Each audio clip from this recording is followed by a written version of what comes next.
나는 그 집에서 늘 편한 사람으로 불렸다. 칭찬처럼 들리지만 그 말에는 정확한 뜻이 있었다. 불편한 말을 하지 않는 사람, 분위기를 망치지 않는 사람, 묻지도 따지지도 않고 웃으며 넘어가는 사람. 그게 나였다. 재벌가 며느리 같은 거창한 단어는 내 인생에 없었다. 우리 집은 그냥 평범했다. 다만 남편 쪽 집안은 체면이라는 걸 굉장히 중요하게 여겼고 가족 모임은 늘 작은 행사처럼 굴러갔다. 자리 배치부터 말 순서부터 누가 먼저 웃고 누가 먼저 고개를 끄덕여야 하는지까지 그 집엔 눈에 보이지 않는 규칙이 있었다. 처음엔 그게 어른들 방식인 줄 알았다.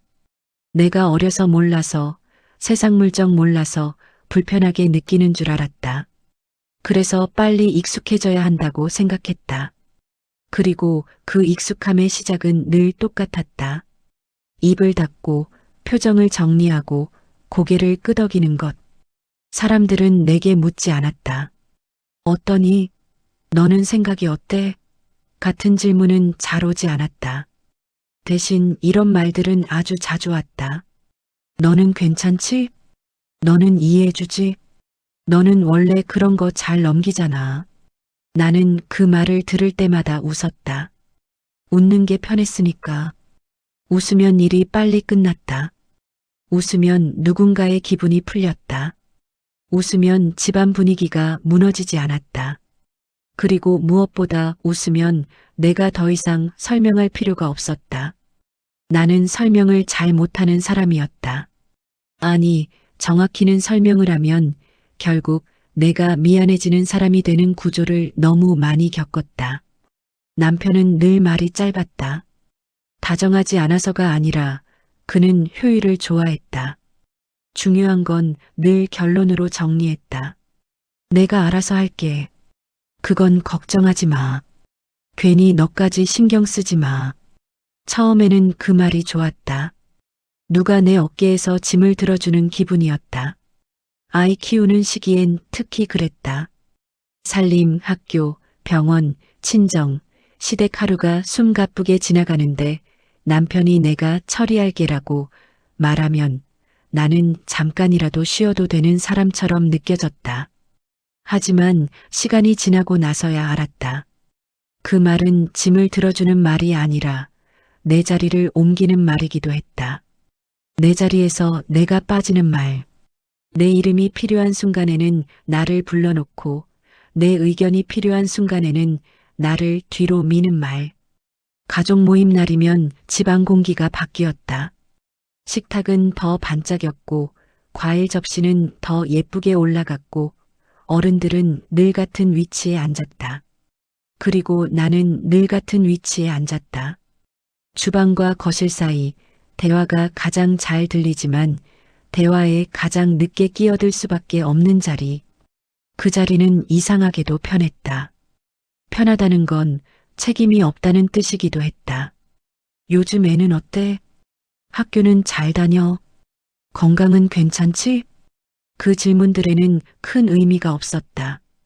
그 질문들 뒤에는 진짜 주제가 늘 따로 있었다. 집안의 계획, 누구의 일정, 앞으로 어떻게 할지. 그 진짜 주제가 시작되면 나는 자동으로 조용해졌다. 내 역할이 시작되는 순간이었다. 차를 따르고 과일을 옮기고 웃으며 고개를 끄덕이고 때로는 어른들의 말에 맞장구를 치며 분위기를 살리는 것. 그러면 사람들은 다시 내게 말했다. 역시 너는 참 편해. 말이 통하니까 좋다. 괜히 다른 며느리들처럼 예민하지 않아서 좋다. 그 말이 칭찬인지 내가 관리하기 쉬운 사람이라는 뜻인지 나는 헷갈렸다. 하지만 헷갈려도 괜찮았다. 문제를 만들지 않으면 나는 적어도 나쁜 사람은 아니었으니까. 내가 이런 방식으로 사는데 익숙해진 건 한두 번의 경험 때문이 아니다. 수십 번의 작은 선택들이 모여 지금의 나를 만들었다. 가족이 결정하면 나는 따랐다. 남편이 말하면 나는 믿었다. 어른들이 다 너를 위해서라고 말하면 나는 내 마음을 뒤로 밀었다. 그리고 나는 스스로에게 이렇게 말해왔다. 나는 원래 이런 사람이야. 조용한 사람, 참는 사람, 넘기는 사람, 편한 사람. 그런데 세상은 가끔 아주 사소한 사건 하나로 사람의 자리를 뒤흔든다. 내가 그걸 알게 된 건 특별한 날이 아니었다. 그냥 평소처럼 너무 익숙한 방식으로 시작된 날이었다. 그날도 남편은 출근하며 말했다. 오늘 저녁에 잠깐 가족들 만나. 나는 물었다. 무슨 일 있어? 남편은 늘 하던 대로 짧게 말했다. 별거 아니야. 그냥 얘기 좀. 그 그냥이라는 말이 나중에 내 마음을 얼마나 크게 흔들지 나는 그때 몰랐다. 그날의 그냥은 내가 지금까지 해온 조용함을 뿌리째 흔드는 시작이었다. 그날 저녁 가족 모임은 늘 그렇듯 자연스럽게 시작됐다. 어른들은 안부를 나눴고 형제들은 근황을 이야기했고 나는 그 사이에서 음식을 옮기고 물을 따랐다. 내 손은 바쁘고 내 표정은 고요했다. 나는 익숙한 사람처럼 움직였다. 익숙함은 늘 위험하다. 익숙하면 의심하지 않으니까. 식사가 끝나갈 즈음 어른이 한마디를 꺼냈다. 그럼 그건 그렇게 정리된 거지? 그 한 문장이 나오면 대화의 방향이 바뀐다. 방금 전까지는 웃음과 날씨 이야기였는데 갑자기 공기가 얇아지는 느낌. 나는 자연스럽게 더 조용해졌다. 이 집에서 정리라는 말은 결론이 이미 나왔다는 뜻이었다. 남편이 고개를 끄덕였다. 네, 다 얘기해봤어요. 다 얘기해봤다는 말. 그 말이 내 귀에 걸렸다. 다에는 내가 포함될까? 포함되지 않을까? 나는 그걸 확인해 본 적이 없다. 확인하면 분위기가 불편해지니까. 확인하면 내가 예민한 사람이 되는 것 같으니까. 그런데 그날은 이상하게 그 말이 그냥 지나가지 않았다. 마치 오래 묵은 먼지가 눈에 들어온 것처럼 작은 불편이 크게 느껴졌다. 다 얘기해봤다는 말이 오가며 어른들은 만족한 표정을 지었다. 그래, 그렇게 하자. 괜히 오래 끌 필요 없지. 결정은 빠를수록 좋아. 나는 그 말들을 들으며 내 머릿속에서 문장 하나가 계속 맴돌았다. 나는 누구랑 얘기해봤지? 정말로 나는 누구랑 얘기를 해본 적이 있나? 모임이 끝나고 집으로 돌아오는 차 안에서 남편은 평소처럼 내게 물었다. 오늘 어땠어? 그 질문은 진짜 질문이 아니다. 별일 없었지? 를 확인하는 질문이다. 나는 늘 같은 대답을 했다. 응, 별일 없었어. 그런데 그날은 대답이 입에서 바로 나오지 않았다. 이상했다. 나는 말이 느린 사람이 아닌데도 그날은 한 박자 늦었다. 남편이 힐끗 나를 봤다. 왜? 뭐 불편했어? 불편했냐고 묻는 말도 사실은 결론을 원하는 말이다. 불편했으면 그냥 넘어가 혹은 불편하지 않게 만들 테니 내가 조용히 해 같은 메시지가 숨어 있다. 나는 창밖을 보며 말했다. 그냥 다 얘기해봤다는 말이 좀 이상했어. 남편은 웃듯이 말했다. 뭐가 이상해? 다들 모여서 얘기했지. 나도 있었잖아. 그 말은 정답처럼 들렸다. 너도 그 자리에 있었으니 너도 포함이지. 하지만 나는 알았다. 그 자리에 있었다고 해서 참여한 것은 아니다. 나는 그 자리에 있었지만 그들의 대화는 내 위를 지나갔다. 나는 그저 있는 사람이었다. 말하자면 의자 같은 존재. 있어야 균형이 맞는 자리. 나는 조심스럽게 다시 물었다. 근데 우리의 얘기도 다 얘기한 거야? 남편의 입꼬리가 아주 살짝 내려갔다. 그 미세한 변화가 나를 더 불안하게 했다. 남편은 대답 대신 길게 숨을 내쉬고 짧게 말했다. 그건 다들 생각이 있어서. 생각이 있다는 말. 그 말은 토론이 끝났다는 뜻이다. 생각이 있다는 말은 내가 더 묻지 않기를 바라는 방패다. 나는 그 방패를 너무 잘 알았다. 아이 키우면서, 시댁과 지내면서, 부부로 살면서 나는 그 방패에 수없이 밀려났다. 집에 도착해서도 마음이 가라앉지 않았다. 괜히 내가 예민한 걸까 싶다가도 아니라고 느끼는 순간이 번갈아 왔다. 씻고 나와서도 머리를 말리면서도 나는 계속 같은 생각을 했다. 왜 나는 항상 나중일까? 나중이라는 말은 참 편하다. 지금 결정하지 않아도 된다. 지금 책임지지 않아도 된다. 하지만 나중은 늘 위험하다. 나중에 알게 된다는 건 이미 늦었다는 뜻이 많으니까. 그날 밤 나는 아이 방 앞에 잠시 섰다. 아이는 이미 자고 있었다. 작은 숨소리가 규칙적으로 들렸다. 나는 그 숨소리를 들으며 마음이 복잡해졌다. 내 아이 인생의 중요한 결정이 나를 제외한 채 진행되고 있다는 느낌. 그것이 사실이라면 내가 지금까지 지켜온 편한 사람이라는 정체성은 단순한 성격이 아니라 역할이 된다. 나는 남편에게 다시 묻고 싶었다. 정확히 무슨 얘기였어? 누가 뭘 결정했어? 왜 나는 들은 게 없어? 하지만 나는 알고 있었다.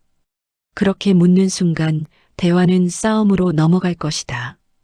그리고 싸움이 되면 이 집에서는 늘 같은 결론이 나온다. 당신은 왜 이렇게 감정적이야?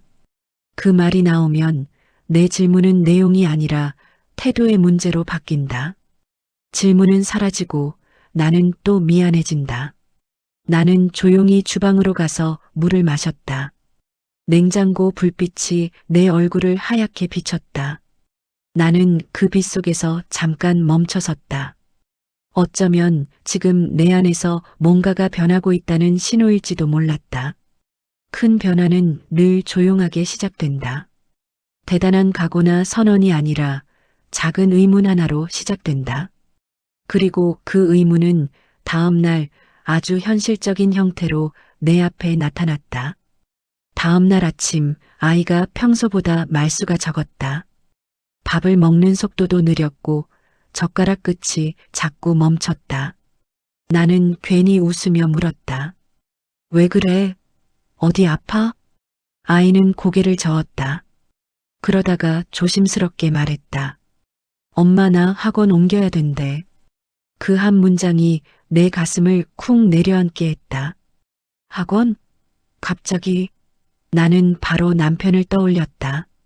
남편이 아이랑 얘기했나? 시댁에서 결정을 내렸나? 어제 그냥 얘기라던 그 모임이 설마 이거였나? 누가 그래? 아이의 눈이 흔들렸다. 아빠가 어제 얘기했어. 이제부터는 그쪽으로 준비하자고 다들 그렇게 하기로 했대. 다들, 또 다들이다. 다들이란 말은 누구의 책임도 아닌 것처럼 보이게 만든다. 하지만 동시에 한 사람을 고립시키는 말이기도 하다. 다들이 결정했으면 나는 반대하면 안 되는 사람이 된다. 반대하면 혼자 튀는 사람이 된다. 나는 최대한 차분하게 물었다. 너는 어떻게 생각하는데? 아이는 잠깐 망설이다가 말했다. 나 솔직히 좀 무서워. 그 말에 내 마음이 더 무거워졌다. 아이가 무서운 선택이라면 더더욱 부모들이 함께 들어야 한다. 그런데 나는 지금 처음 듣는다. 왜 나는 항상 마지막에 듣는가? 남편은 이미 출근한 뒤였다. 나는 씻지도 못한 채로 핸드폰을 들었다. 전화를 걸까 말까 망설였다. 하지만 이번엔 단순히 기분이 상한 게 아니었다. 아이의 불안이 걸려 있었다. 나는 결국 전화를 걸었다. 여보, 어제 모임에서 애학원 얘기했어? 남편은 잠깐 멈췄다가 평소처럼 짧게 말했다. 응, 얘기했지. 다들 그렇게 하는 게 낫다 해서. 나는 목소리를 낮추려 애썼다. 근데 왜 나한테는 한마디도 안 했어?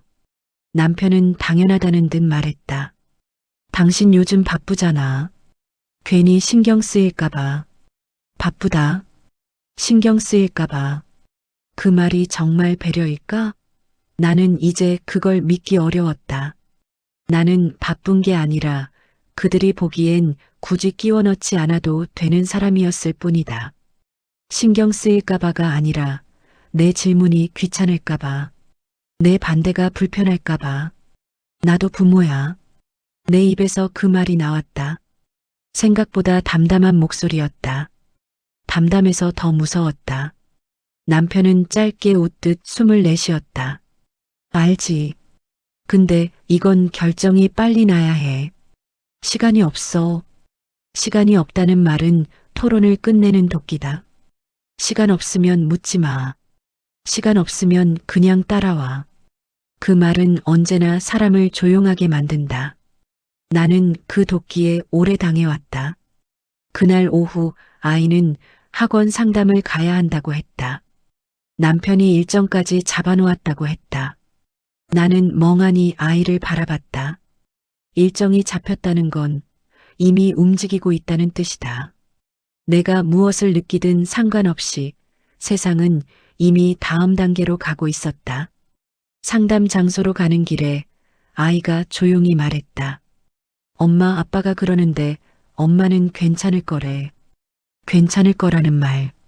그 말은 내가 싫어하는 말이 아니라 내가 너무 익숙한 말이었다. 나는 늘 괜찮았다. 괜찮다고 말해왔고, 괜찮은 척 해왔고, 괜찮은 사람으로 기능해왔다. 하지만 그날은 달랐다. 이 결정의 결과는 아이에게도 나에게도 남는다. 그리고 이상하게도 그 결과의 부담은 벌써 내 쪽으로 오고 있었다. 상담 준비물은 내가 챙겼고 아이 마음을 달래는 것도 내 몫이었다. 이동 시간, 추가 비용, 일정 조정 모든 현실은 결국 엄마라는 사람에게 붙는다. 결정은 남들이 했는데 책임은 내 생활로 들어온다. 상담실에서 상담사가 말했다. 보통 이런 과정은 부모님 의견이 일치해야 수월해요. 그 말을 듣는 순간 내 입이 굳었다. 의견이 일치해야 한다고? 우리는 의견을 맞춘 적이 없다. 애초에 나는 의견을 내본 적이 없다. 나는 그제야 깨달았다. 지금까지 내가 조용히 넘어간 결정들은 작은 일이었기 때문에 넘어간 게 아니라 내가 그걸 작은 일로 취급받았기 때문에 넘어간 거였다. 상담을 마치고 나오는데 아이가 내 손을 꼭 잡았다. 엄마, 나 진짜 괜찮을까? 그 질문이 내 마음 한가운데를 찔렀다. 나는 아이에게 늘 말해왔다. 괜찮아. 하지만 이번엔 그 말이 쉽게 나오지 않았다. 내가 괜찮다고 말해버리면 또다시 모든 것이 내 책임이 되고 아이는 엄마가 괜찮다 했으니라는 말로 버텨야 할지도 모른다. 나는 아이에게 말했다. 괜찮게 만들자. 그 말은 위로가 아니라 약속이었다. 그리고 동시에 내 안에서 조용히 어떤 결심이 싹 트는 소리였다. 괜찮게 만들려면 최소한 내가 알아야 한다. 결정 전에 알아야 한다. 그리고 결정 과정에 있어야 한다. 집으로 돌아온 저녁, 남편은 아무렇지 않게 물었다. 상담 잘 끝났지? 그 말투가 너무 평온해서 나는 잠깐 숨이 막혔다. 내 하루는 흔들렸는데 그는 흔들리지 않았다. 아니, 흔들리면 안 되는 사람처럼 행동했다. 나는 식탁에 앉아 한참을 생각했다. 내가 지금 화를 내면 이 집은 나를 감정적인 사람으로 정리할 것이다. 내가 울면 이 집은 나를 약한 사람으로 정리할 것이다. 내가 소리치면 이 집은 나를 문제 만드는 사람으로 정리할 것이다. 그럼 나는 어떻게 해야 할까? 나는 남편을 바라보며 조용히 말했다. 다음부터는 결정하기 전에 나한테 먼저 말해줘. 남편은 잠깐 멈췄다가 익숙한 말을 꺼내려 했다. 그건 내가 알아서. 나는 그 말을 끝까지 듣지 않았다. 나는 아주 작은 목소리로 그러나 분명하게 덧붙였다. 나도 같이 알아야 해. 그날 밤 내 마음속에서 한 문장이 또렷하게 자리 잡았다.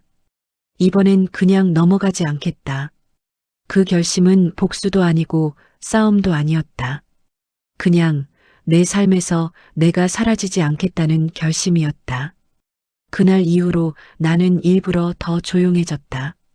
조용해진다는 건 말을 아끼는 게 아니라 내 마음을 숨기는 일이었다. 이미 한번 흔들린 마음을 그대로 드러내면 이 집에서는 그게 곧 약점이 된다는 걸 나는 알고 있었다. 남편은 변한 게 없었다. 아니, 정확히 말하면 변하지 않으려고 애쓰는 사람처럼 보였다. 아침에 일어나면 늘 하던 대로 출근 준비를 했고, 아이에게는 평소처럼 잘 다녀와라고 말했고, 나에게도 오늘 일정 있어? 같은 일상적인 질문을 던졌다. 겉으로 보면 아무 일도 없었다. 하지만 나는 느꼈다. 이 집 안에는 이미 말해지지 않은 문장이 하나 생겨 있었다는 걸. 나는 그 문장을 애써 무시했다. 다들 나를 생각해서 그런 거야. 괜히 내가 예민한 거겠지. 부모 역할이라는 게 원래 이런 거잖아. 이런 생각들은 나를 보호하는 것 같았지만 사실은 나를 다시 원래 자리로 밀어넣는 장치였다. 익숙한 자리, 말하지 않아도 되는 자리, 책임은 있지만 결정은 없는 자리. 며칠 동안 나는 일부러 아무 말도 꺼내지 않았다. 아이 문제도 가족 모임에서 오간 말도 상담 내용도 입에 올리지 않았다. 그 대신 스스로에게 물었다. 만약 내가 이 집 사람이 아니라면 이 상황을 어떻게 볼까? 그러자 이상하게도 답이 더 분명해졌다. 이건 배려가 아니었다. 효율이었다. 말이 적고 반대하지 않고 상황을 키우지 않는 사람을 앞에 두면 결정은 빠르다. 그리고 결정이 빠르면 책임을 나눌 사람도 필요하다. 그 책임을 감당하기 좋은 사람이 바로 조용한 사람이다. 나는 그동안 그런 역할을 아주 잘해왔다. 누가 뭐라 하지 않아도 먼저 분위기를 살폈고, 누가 요구하지 않아도 먼저 양보했고, 누가 부탁하지 않아도 먼저 감당했다. 그래서 이 집은 나를 신뢰했을지도 모른다. 아니, 정확히 말하면 편리하게 믿었다. 하루는 시어머니에게서 전화가 왔다. 요즘 얼굴이 안 보이네. 평소와 다를 것 없는 말투였다. 안부처럼 들렸지만 나는 알았다. 이건 안부가 아니라 신호라는 걸. 몸은 괜찮고? 아이도 잘 지내지? 그 질문들은 늘 그렇듯 본론으로 가기 위한 준비였다. 나는 짧게 대답했다. 네, 다 괜찮아요. 그러자 시어머니는 잠시 말을 고르더니 이렇게 말했다. 요즘 애일 때문에 생각이 좀 많다더라. 다더라. 누군가 이미 이야기했고 나는 그 이야기를 전달받는 마지막 사람이라는 뜻이었다. 예전 같았으면 나는 그 말에 이렇게 대답했을 것이다. 그러게요. 요즘 애들이 다 그렇죠. 그리고 그걸로 대화는 끝났을 것이다. 하지만 그날은 달랐다. 나는 잠시 숨을 고르고 말했다. 누가 그렇게 말씀하시던가요? 아주 조심스러운 질문이었다. 따지는 말도 아니고 공격하는 말도 아니었다. 그저 출처를 묻는 말이었다. 그 질문 하나에 시어머니의 목소리가 아주 미세하게 흔들렸다. 뭐 다들 그렇게 생각하니까. 다들. 그 말이 다시 나왔다. 그 순간 나는 확신했다. 이 집에서 다들이라는 말은 언제나 책임을 흐리는 장치라는 것을. 통화를 끊고 나서 나는 한참 동안 가만히 앉아 있었다. 화가 난 건 아니었다. 오히려 마음이 이상하게 차분해졌다. 이해하려는 마음이 사라지고 있었기 때문이다. 이해하려는 마음이 사라지면 사람은 비로소 상황을 있는 그대로 보기 시작한다. 나는 남편에게도 일부러 아무 말 하지 않았다. 묻고 싶은 게 없어서가 아니라 묻지 않아도 이미 답을 알고 있었기 때문이다. 그는 나에게 말하지 않은 게 아니라 말할 필요가 없다고 판단한 것이었다. 그 판단이 틀렸다고 생각하지는 않았다. 다만 그 판단이 나를 어디에 두었는지 이제는 분명히 보였다. 나는 이 집에서 결정을 돕는 사람이 아니라 결정을 감당하는 사람이었다. 그날 밤 아이가 잠든 뒤 혼자 거실에 앉아 불을 끄고 있었다. 어둠 속에서 집안의 윤곽이 희미하게 보였다. 이 집은 여전히 크고 안정적이고 잘 굴러가고 있었다. 그런데 이상하게도 나는 처음으로 이 집이 조금 낯설게 느껴졌다. 내가 여기에 있으면서 정말 나로 존재한 적이 있었나? 그 질문이 떠오르자 나는 더 이상 스스로를 설득할 수 없었다. 이해하려는 노력은 충분했다. 아니, 너무 오래 했다. 이제 남은 건 이해가 아니라 선택이라는 생각이 들었다. 결정적인 순간은 아주 사소하게 찾아왔다. 아이 학교에서 전화가 온 날이었다. 어머님, 다음 주부터 일정이 조금 바뀔 예정인데요. 그 말에 나는 자연스럽게 물었다. 어떤 일정이요? 상대는 잠시 멈칫하더니 말했다. 아, 그건 아버님 쪽에서 이미 전달받으신 걸로 알고 있습니다. 그 순간 내 머릿속이 하얘졌다. 아버님, 남편, 전달, 이미 이 네 단어가 한꺼번에 겹쳐졌다. 나는 다시 한번 확인하듯 물었다. 제가요? 네. 부모님 모두 알고 계신 걸로. 전화를 끊고 나서 나는 한동안 움직이지 못했다.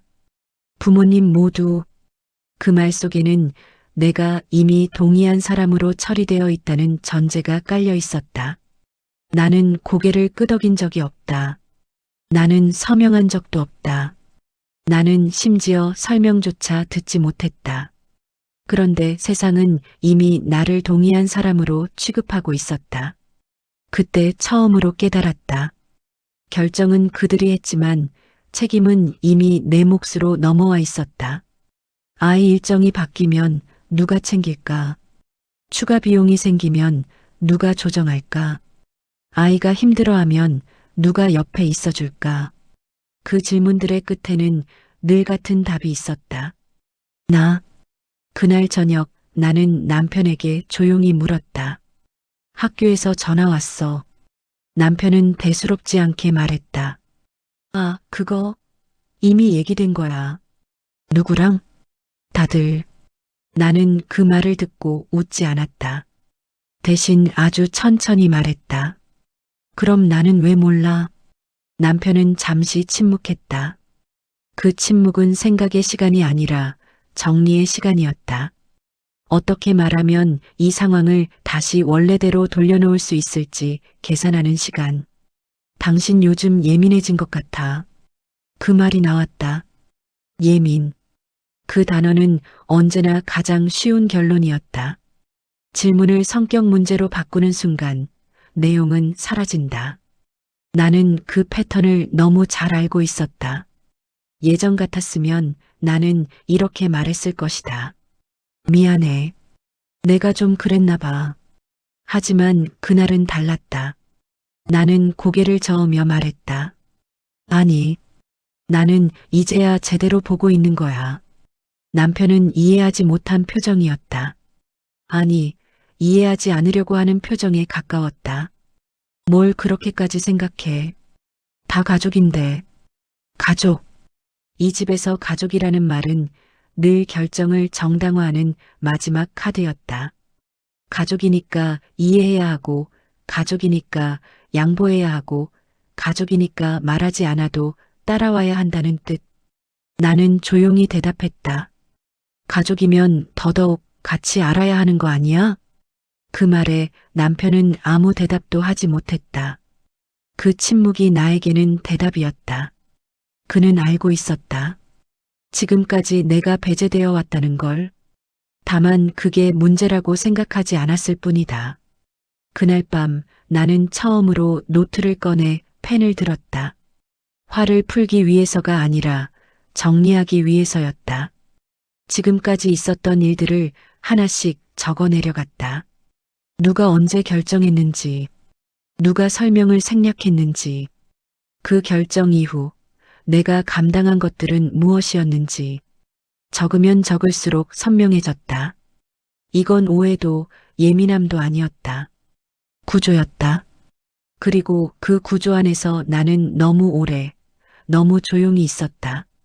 나는 노트의 마지막 줄에 이렇게 적었다. 나는 더 이상 자동으로 동의하지 않는다. 그 문장을 적고 나니 마음이 조금 가벼워졌다.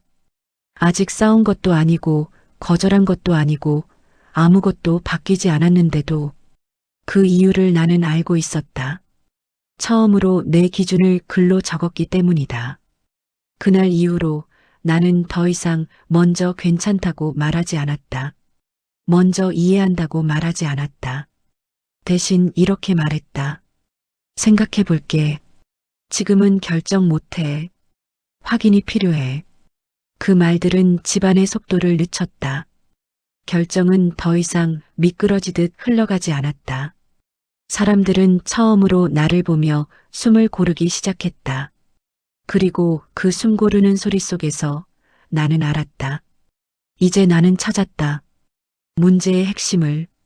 내가 조용해서 문제가 된 게 아니라 내 조용함이 너무 쉽게 사용되고 있었다는 것. 결정을 하지 않겠다고 마음먹은 건 용기가 있어서가 아니었다. 더 이상 자동으로 반응하고 싶지 않다는 생각이 먼저였다. 그동안 나는 너무 많은 순간에 생각이 끝나기도 전에 고개부터 끄덕여왔다. 상대가 말을 끝내기도 전에 그래, 괜찮아, 알겠어 같은 말이 먼저 나왔다. 그 말들은 편의를 만들었고 그 편의는 곧 나를 제외한 결정으로 이어졌다. 나는 그 구조에서 빠져나오고 싶었다.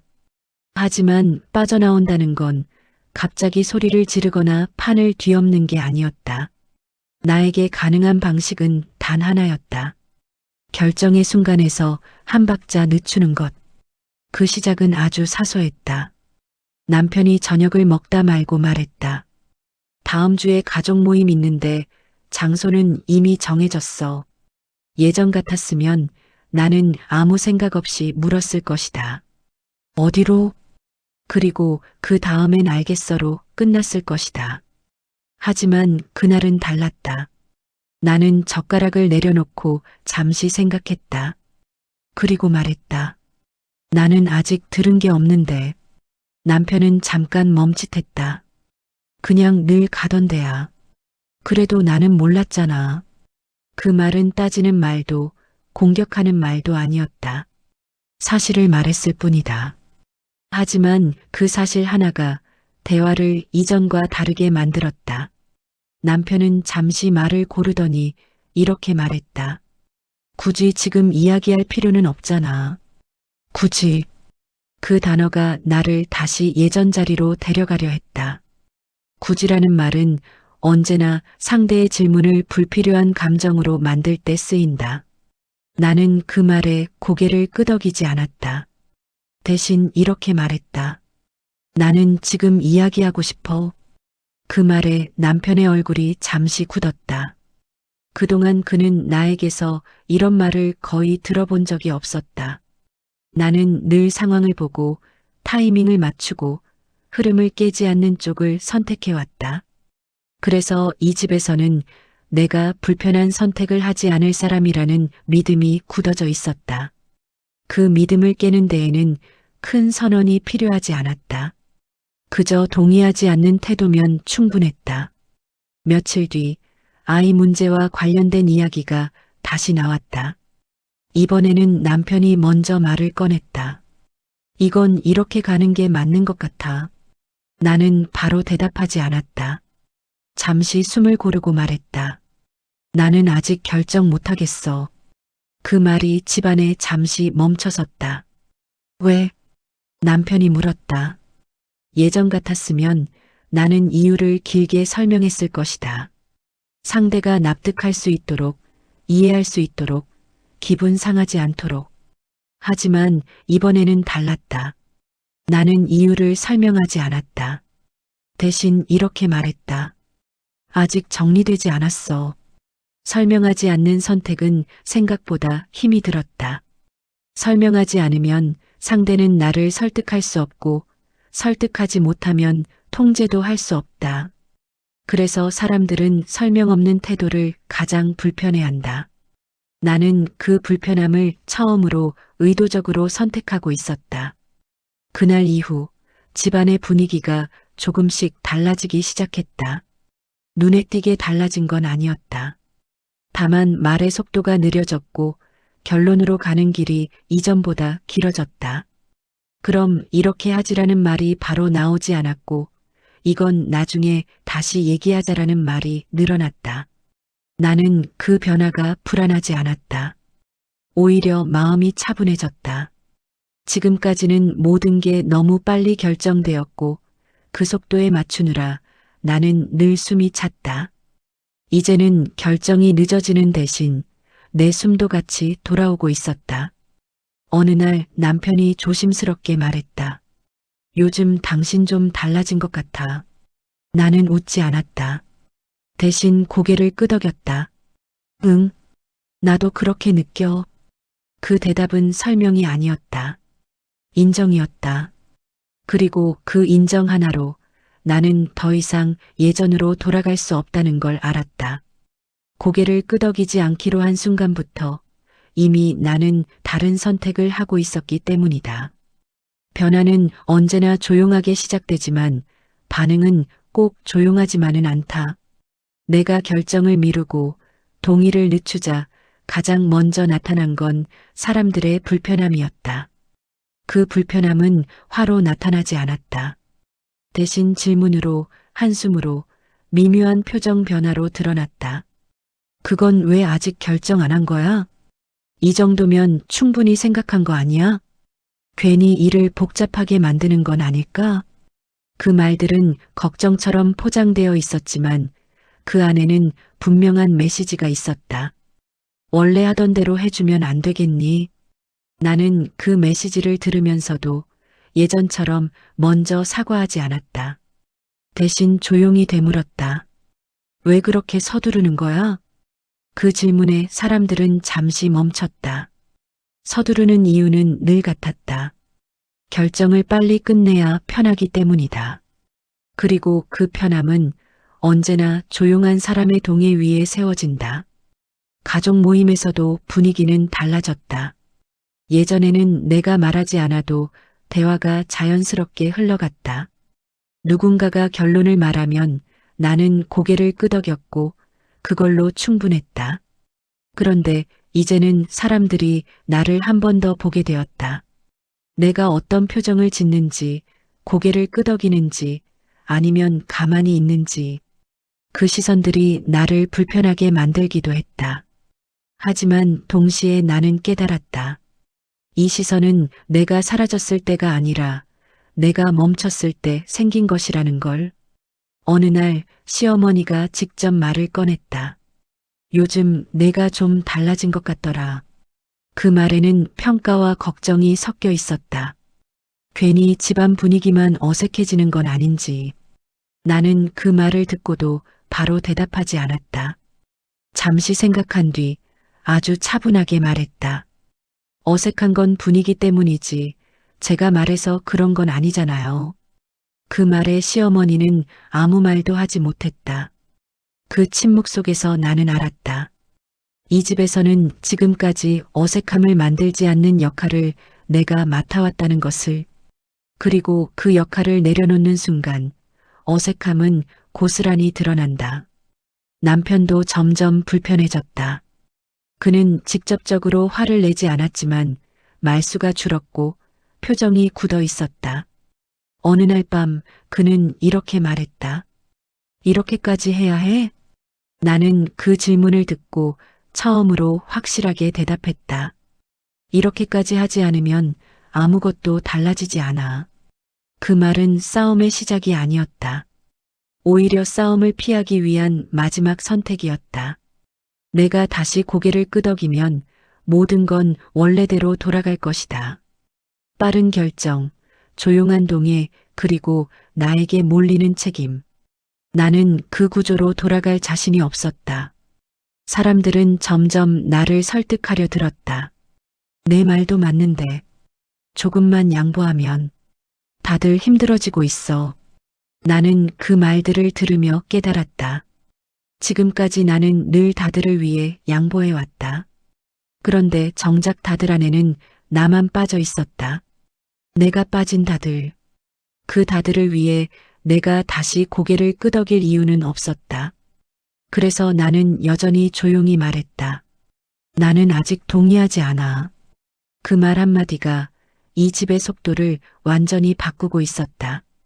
사람들은 더 이상 결론을 쉽게 말하지 못했고 결정은 자꾸만 나를 돌아보게 되었다. 그 불편함 속에서 나는 처음으로 느꼈다. 지금까지 내가 조용히 있었던 건 성격이 아니라 역할이었고 지금 내가 불편해지는 건 문제를 만드는 게 아니라 문제의 자리를 바꾸는 일이라는 것을.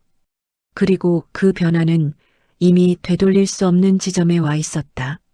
사람들이 나를 대하는 태도가 바뀌었다는 걸 나는 말이 아니라 거리에서 먼저 느꼈다. 예전에는 자연스럽게 흘러오던 말들이 이제는 한 번쯤 멈춰서 나를 살폈다.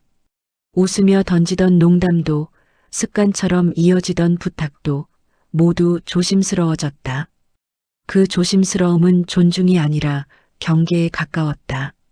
나는 그 경계를 불편하게 느끼지 않으려고 애썼다. 하지만 솔직히 말하면 마음 한편이 흔들리지 않았다고 하면 거짓말이다. 사람과 사람 사이의 거리가 달라지면 그 변화는 생각보다 깊숙이 들어온다. 특히 가족이라는 이름으로 묶인 관계에서는 더 그렇다. 이 집에서 나는 오랫동안 편한 사람이었다. 말이 통하고 감정을 키우지 않고 상황을 매끄럽게 만들어주는 사람. 그런데 이제는 더 이상 그 자리에 있지 않았다. 어느 날 저녁 가족 모임 자리에서 나는 그 변화를 또렷하게 느꼈다.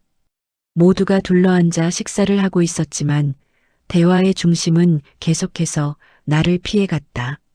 누군가 말하다가도 내 시선을 느끼면 말을 돌렸고 결정적인 이야기가 나올 때쯤이면 분위기가 흐려졌다. 예전 같았으면 그 자리는 내가 정리했을 것이다. 그렇게 하면 되겠네. 괜찮을 것 같아. 같은 말로 흐름을 이어줬을 것이다. 하지만 그날의 나는 그러지 않았다. 아니, 그러지 않기로 선택한 상태였다. 대화는 매끄럽지 않았고 식사는 평소보다 빨리 끝났다. 어색함은 식탁 위에 그대로 남아 있었다. 누군가는 그 어색함을 나의 변화 탓으로 느꼈을 것이고 누군가는 괜히 일을 키운다고 생각했을지도 모른다. 나는 그 시선을 느끼면서도 일부러 아무 말도 하지 않았다. 이 어색함은 내가 만든 게 아니라 그동안 덮여있던 것이 드러난 결과라는 걸 알고 있었기 때문이다. 집으로 돌아오는 길, 남편은 차 안에서 한동안 말이 없었다. 그 침묵은 화도, 이해도 아닌 상태였다. 계산 중인 사람의 침묵이었다. 어떤 말을 꺼내야 다시 예전으로 돌아갈 수 있을지, 어디까지 양보를 끌어낼 수 있을지 재고 있는 침묵. 예전 같았으면 나는 그 침묵을 견디지 못하고 먼저 말을 꺼냈을 것이다. 내가 좀 심했지? 괜히 분위기 흐렸나? 그렇게 말하며 다시 고개를 끄덕였을 것이다. 하지만 그날은 달랐다. 나는 침묵을 그대로 두었다. 그 침묵이 불편해지는 사람이 누구인지 이제는 분명했기 때문이다. 며칠 뒤 남편은 조심스럽게 말을 꺼냈다. 요즘 다들 내 눈치를 좀 보는 것 같아. 그 말은 걱정처럼 들렸지만 실은 메시지였다. 이제 그만 돌아와도 되지 않겠니? 나는 잠시 생각하다가 이렇게 말했다. 그건 내가 어색하게 해서가 아니라 다들 익숙하던 역할이 바뀌어서 그래. 남편은 그 말의 의미를 바로 이해하지 못했다. 아니, 이해하지 않으려 했다고 보는 게 맞을지도 모른다. 이해하는 순간 지금까지의 구조를 인정해야 하기 때문이다. 굳이 그렇게까지 할 필요는 없잖아. 그 말이 다시 나왔다. 굳이라는 단어. 늘 나를 제자리로 돌려놓던 말. 나는 이번에도 고개를 끄덕이지 않았다. 대신 아주 천천히 말했다. 그렇게까지 하지 않으면 나는 다시 편한 사람으로 돌아가게 돼. 그 말에 남편은 더 이상 아무 말도 하지 않았다. 그는 알고 있었다. 내가 말하는 편한 사람이 어떤 의미인지, 그 편안함이 누구에게 편했는지도. 그날 이후로 그는 나에게 더 이상 쉽게 말을 던지지 않았다. 대신 한 번 더 생각하고 한 번 더 묻는 모습을 보였다. 그 변화는 작았지만 분명했다. 하지만 모든 변화가 이렇게 조용히 받아들여지는 건 아니었다. 누군가는 노골적으로 불편함을 드러냈다. 요즘 너무 딱딱해진 것 같아. 예전엔 안 그랬잖아. 그런 말들이 돌았다. 나는 그 말들을 들으면서도 더 이상 설명하려 하지 않았다. 설명하는 순간 다시 설득의 대상이 되기 때문이다. 나는 이제 이해했다. 편한 사람으로 사는 건 결국 누군가의 결정을 쉽게 만드는 역할이라는 것을. 그리고 그 역할을 내려놓는 순간 관계는 반드시 흔들린다. 흔들림 없는 변화는 없고 불편함 없는 경계는 없다. 그날 밤 혼자 앉아 생각했다. 지금 나는 무엇을 잃고 있을까? 편안함, 익숙함, 누군가의 호혜 같은 것들. 하지만 동시에 무엇을 얻고 있는지도 분명했다. 내 선택이 무시되지 않는 자리, 그리고 무엇보다 나 자신을 속이지 않는 상태였다. 나는 더 이상 편한 사람이 아니었다. 하지만 처음으로 나 자신에게는 편한 사람이 되어가고 있었다. 사람들은 흔히 말한다. 변화를 선택하면 반드시 대가를 치르게 된다고. 나는 그 말이 틀리지 않다는 걸 몸으로 느끼고 있었다. 관계는 미묘하게 바뀌었고 분위기는 이전보다 조심스러워졌으며 예전처럼 웃고 넘길 수 없는 순간들이 늘어났다. 하지만 그 모든 대가보다 더 큰 건 되돌아가라는 유혹이었다. 어느 순간부터 사람들은 노골적인 설득 대신 부드러운 회유를 시작했다. 내 말도 맞아. 다 이해해. 그래도 현실적으로 생각해보면 그 말들은 모두 같은 방향을 가리키고 있었다. 이해해 줄 테니 다시 예전처럼 고개를 끄덕여 달라는 요청. 나는 그 말들을 들으며 깨달았다. 지금까지 나를 지탱해온 건 성격도 인내도 아니었다. 습관이었다. 말하지 않는 습관, 넘기는 습관, 참고 넘어가는 습관. 그리고 그 습관은 아주 쉽게 다시 작동하려 했다. 어느 날 중요한 이야기가 다시 나왔다. 예전 같았으면 이미 결론이 났을 이야기였다. 모두가 나를 바라보고 있었다. 누군가는 기대했고, 누군가는 초조해했고, 누군가는 이번엔 괜찮겠지라는 표정을 짓고 있었다. 그 시선들 앞에서 나는 잠시 흔들렸다. 지금 한마디만 하면 모든 게 편해질 것 같았다. 다시 예전처럼 흘러갈 수 있을 것 같았다. 그 순간 나는 스스로에게 물었다. 지금 내가 고개를 끄덕이면 이건 타협일까, 후퇴일까? 답은 분명했다. 이건 타협이 아니라 나 자신에게서 물러나는 일이었다. 나는 그걸 원하지 않았다. 그래서 아주 차분하게 말했다. 나는 여전히 동의하지 않아. 그 말은 더 이상 선언처럼 느껴지지 않았다. 그냥 현재의 상태를 설명하는 말에 가까웠다. 감정도 설명도 덧붙이지 않았다. 그랬더니 이상한 일이 벌어졌다. 아무도 크게 반응하지 않았다. 화내지도 따지지도 않았다. 다만 모두가 잠시 멈췄다. 결정은 그 자리에서 나지 않았다. 그 정적 속에서 나는 알았다. 이제는 내가 고개를 끄덕이지 않는다는 사실 자체가 하나의 기준이 되었다는 것을.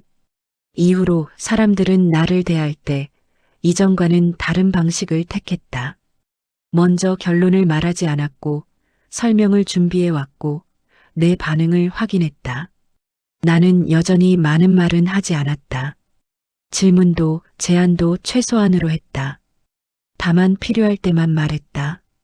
그 침묵은 더 이상 무시의 대상이 아니었다.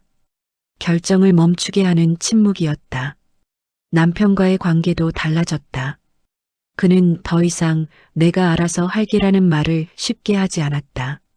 대신 이렇게 물었다. 당신 생각은 어때? 그 질문은 완벽하지 않았지만 분명 이전과는 달랐다. 나는 그 질문에 즉시 답하지 않았다. 예전 같았으면 그 질문 자체에 감동했을지도 모른다. 하지만 이제는 알았다.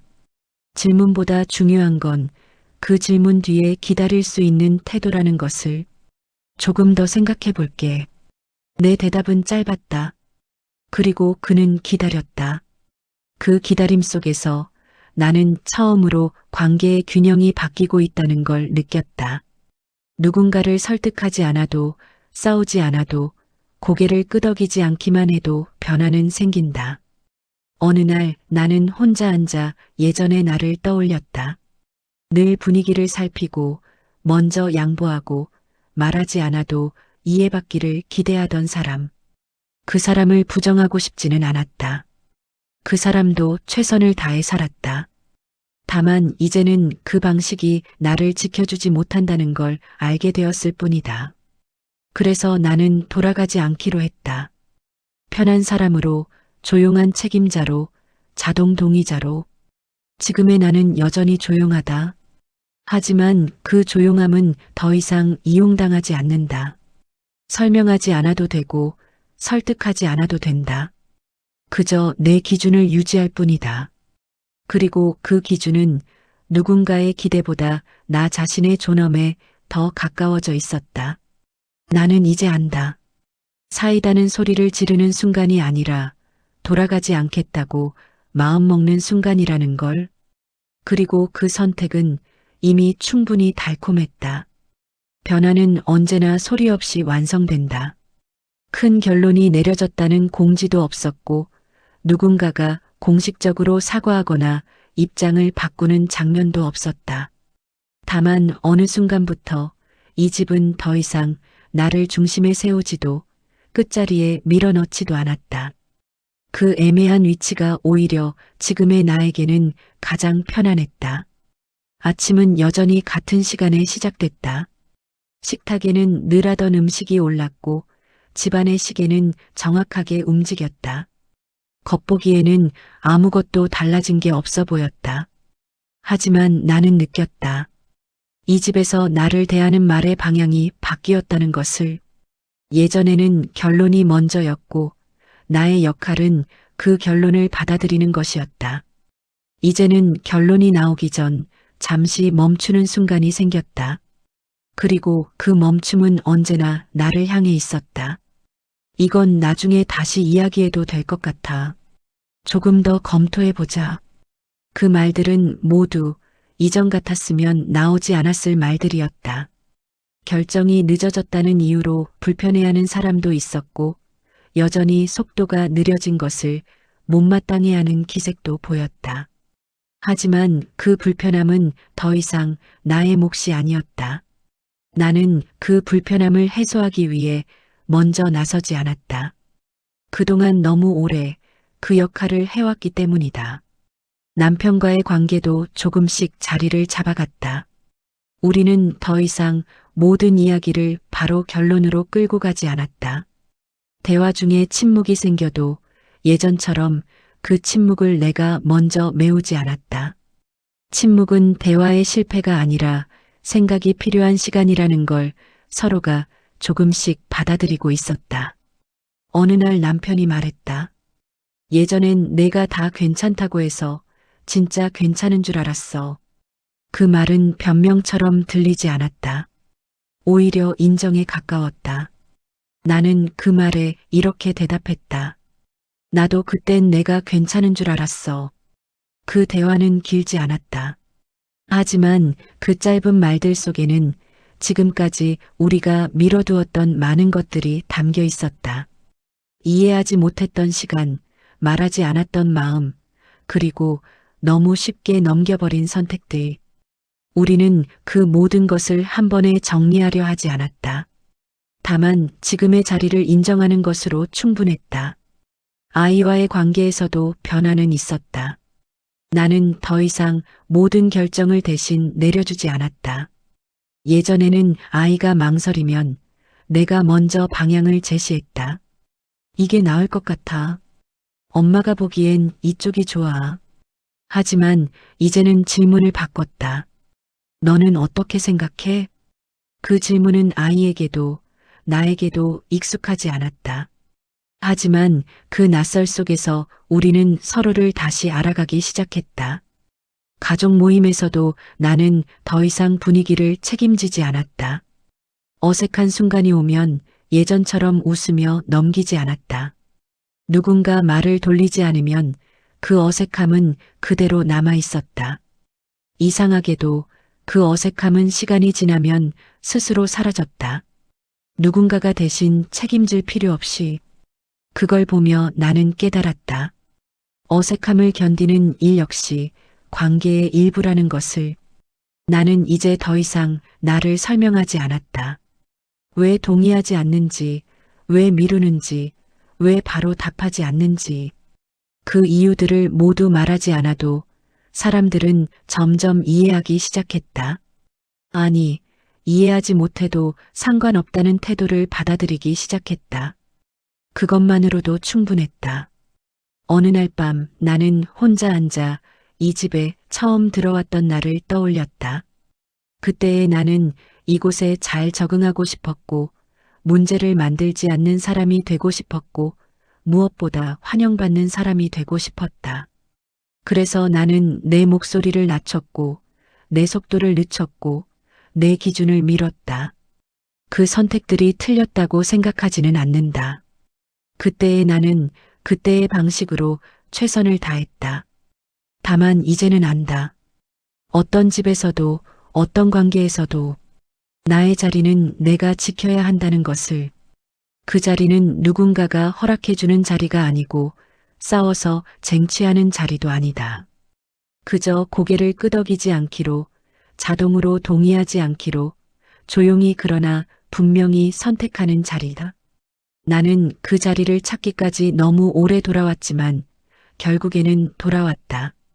그날 밤 나는 작은 노트를 꺼내 오랜만에 글을 썼다. 길게 쓰지 않았다. 단 한 문장만 적었다.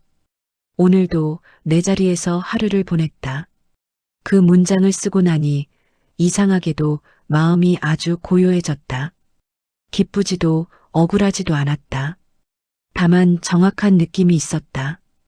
더 이상 누군가의 결정에 이름을 빌려주지 않아도 되는 사람, 내 선택의 무게를 내가 감당할 수 있는 사람으로 서 있다는 느낌. 이 이야기는 재벌가의 이야기가 아니다. 권력이나 돈, 가족 간의 싸움에 대한 이야기도 아니다. 이건 한 사람이 오랫동안 맡아왔던 역할에서 조용히 내려와 자기 자신으로 돌아오는 이야기다. 누군가를 이기지 않아도, 소리를 높이지 않아도, 판을 뒤집지 않아도 가능한 변화에 대한 이야기다. 나는 더 이상 편한 사람이 아니다. 하지만 이제는 나 자신에게는 가장 정직한 사람이 되었다. 그리고 그 선택이 내 인생에서 가장 단단한 사이다였다.